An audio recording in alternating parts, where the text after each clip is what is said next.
pattern of fraud and deception that was used by Mr. Trump and the Trump Organization for their own financial benefit is astounding.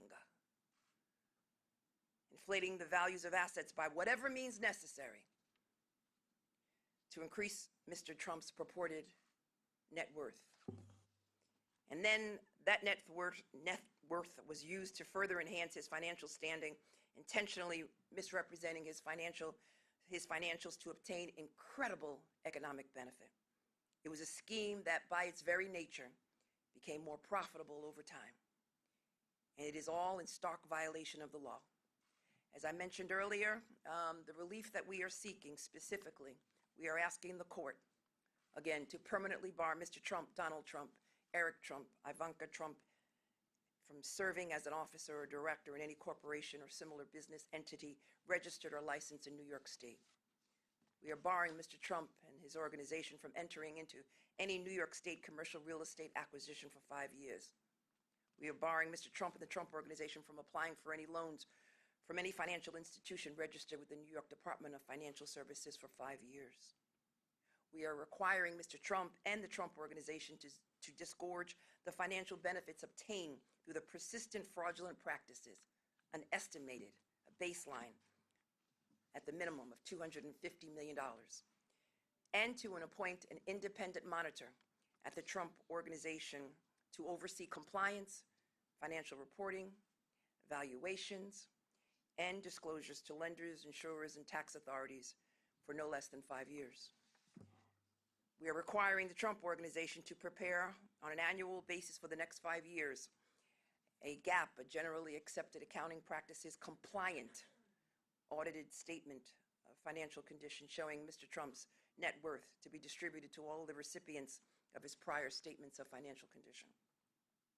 To replace the current trustees of the Donald J. Trump Revocable Trust with new independent trustees, or require similar independent governance if a new trust is created, and to permanently bar Alan Weisselberg and Jeffrey McConney from serving in the financial control of any New York corporation.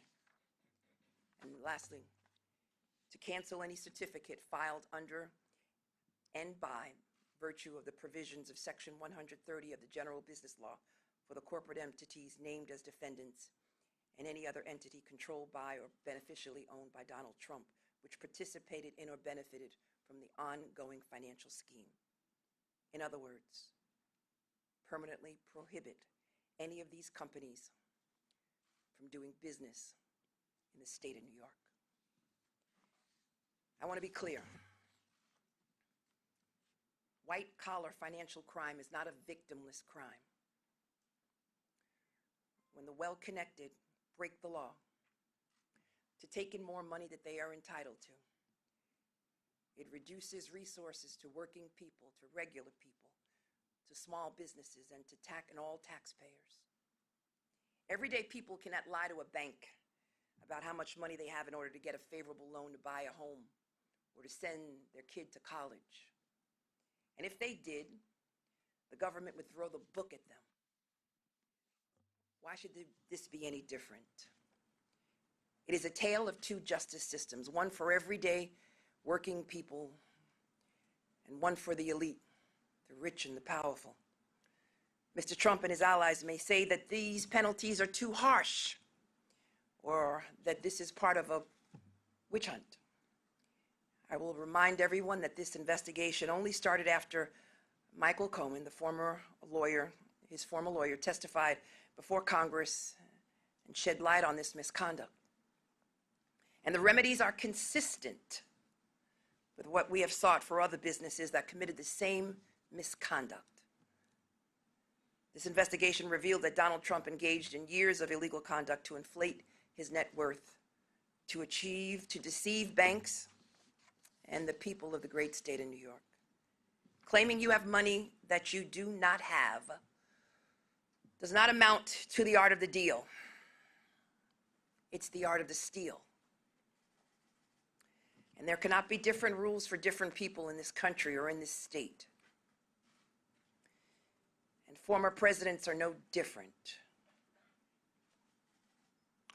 And so today we are making good on that promise on our commitment, because no one is above the law.